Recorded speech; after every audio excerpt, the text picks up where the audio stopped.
どうも皆さんこんにちは、レッドです。皆さん、前の動画で私がこのショーアップさんのテラクロームを使ったことを覚えていますか？こちらのテラクロームを使えばどんなものでも下地さえ作ってしまえばメッキにできてしまうというね、優れものなんですけど、コンプレッサーやこういった塗料ガンが必要になってきます。だけどみんながみんなこういった道具を揃えられるとは限らないので、今回は専用道具なしでメッキ塗装をしていきます。それがこちら、ショーアップさんのテラクロームスプレーキットです。缶スプレーなので専用道具を用意する必要がありません。なので今回はこのスプレーキットを使ってメッキ塗装をしていきます。そして今回はこちらの GTR を塗っちゃいます。それでは塗装作業レッツスタート。シルビアとアコードが売ってませんでした。今回は誰でも手軽にメッキ塗装ができるようにショーアップさんの缶スプレーキットを使っていきます。果たしてうまくいくんでしょうか。まずは脱脂剤を使って表面の油分や汚れを落としていきます。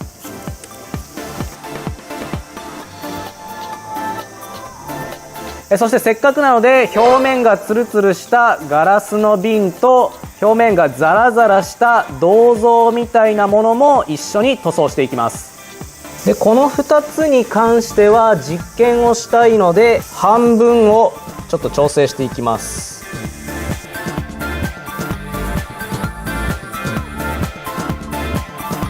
では最初にベースカラーのブラックを塗装していきます。容器をよく振って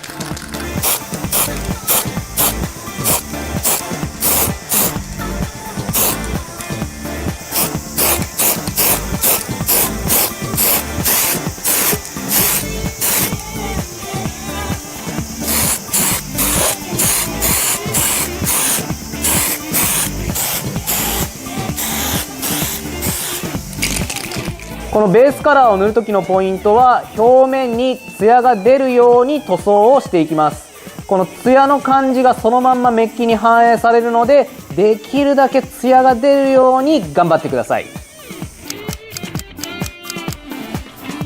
今3時間以上しっかり乾燥させたので、次にこちらテラクロームを塗装していきます。塗装する前は容器をよく振ってね。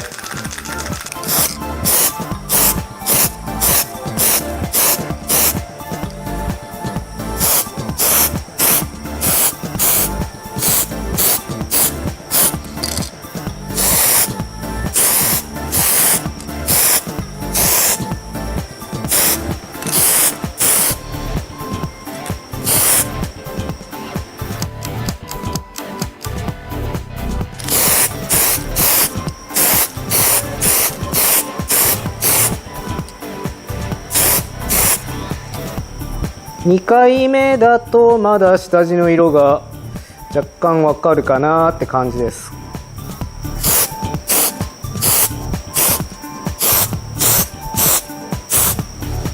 メタリックな感じになってきてます。こっちはねザラザラの感じが残っているので、下地が悪いとこんな状態が続いてしまいます。結構背中の感じが変わってきてる感じが分かりますね。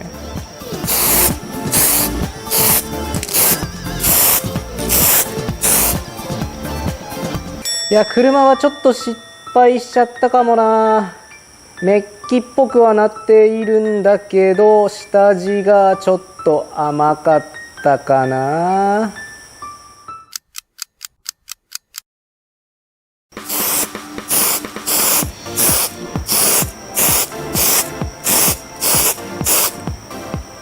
3回目ぐらいでほぼほぼ下地がわからないレベルになりましたね。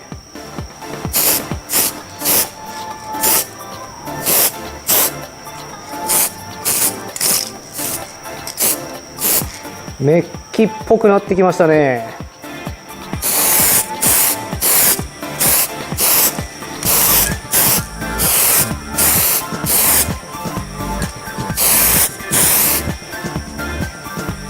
若干グレーな感じになっているので、下地のブラックの乾燥時間がね若干甘かったってのがあります。もうちょっと鏡っぽい感じになる予定だったんですけど、下地がね甘かったということです。今回は下地作りで失敗してしまったので、このキャップの上にテラクロームを吹いてみます。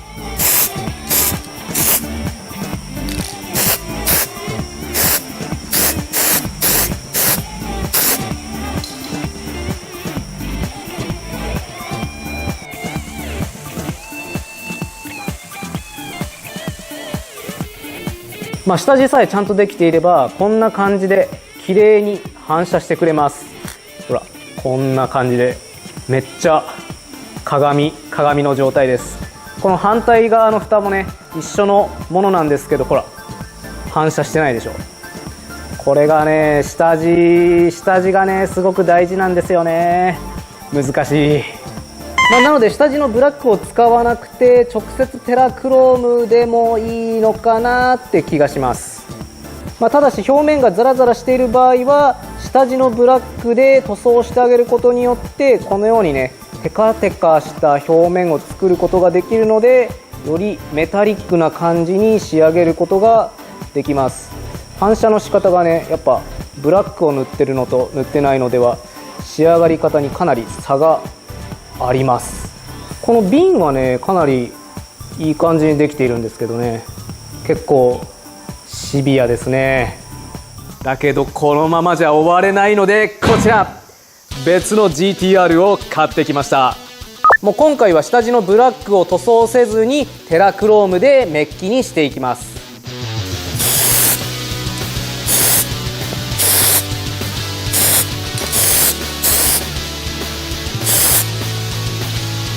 直接塗っても結構ねいい感じですね。1回目でかなりメッキっぽくなってきました。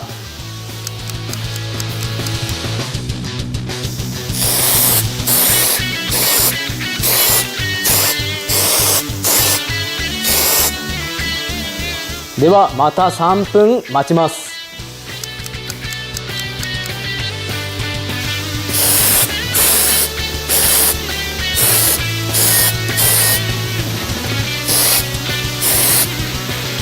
3回目でほぼほぼメッキになりました。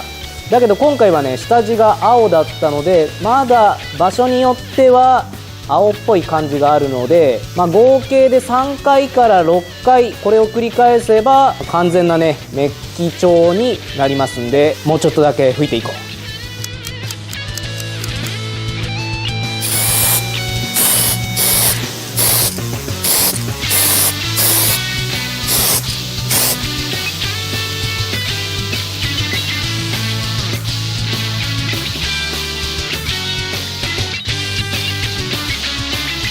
オッケー、完璧なメッキになりました。そうこれがやりたかったんですよ。これがテラクロームで同じように塗装したんですが、下地のブラックがしっかり乾燥してないと綺麗なメッキになりません。下地をブラックにしなくても均一な色であれば 4,5 回テラクロームを吹けば下地の色が気にならなくなるので、そのまま塗装するのもありだと思います。テラクロームがしっかり乾燥したら仕上げにこちらトップコートクリアを塗装していきます。このクリア塗装をする時のポイントは、最初にベターっとクリアを塗らないようにしてください。イメージとしてはミストを全体的にパラパラっとのせていくイメージです。まずは容器をよく振ってミスト状に振りかけていきます。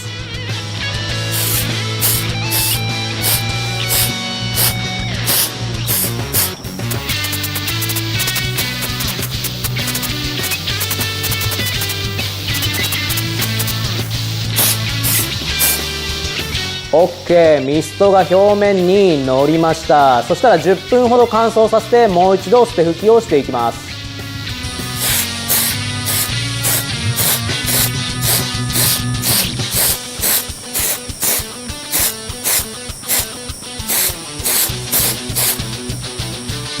先ほどまでクリア塗装でミストをのせるようにしていたんですけど、今からツヤを出すように本塗装していきます。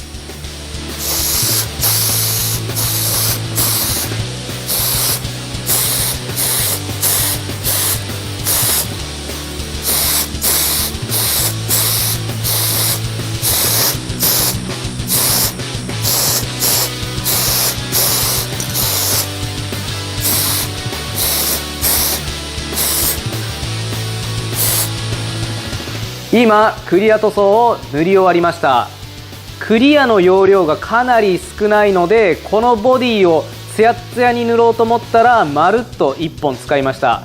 もうちょっと容量が大きいと助かるんですけど、慣れてない人だとね、多分2本はないと厳しいかなって感じですね。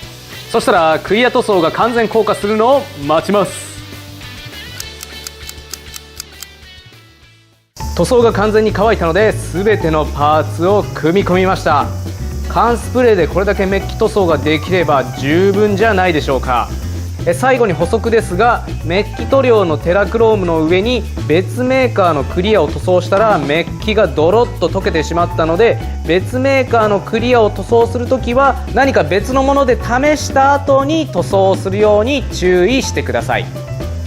ちなみにショーアップさんに確認を取ったところ、ガンで塗装するタイプのテラクロームと缶スプレーのテラクロームの成分は一緒なので、メッキ加工をするのであれば正直どちらでも大丈夫です。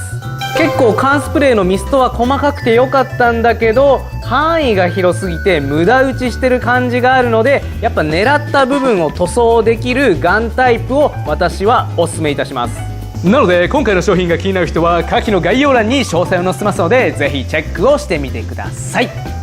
それではあなたのカーライフが楽しくなるようにレッツカーエンジョイ。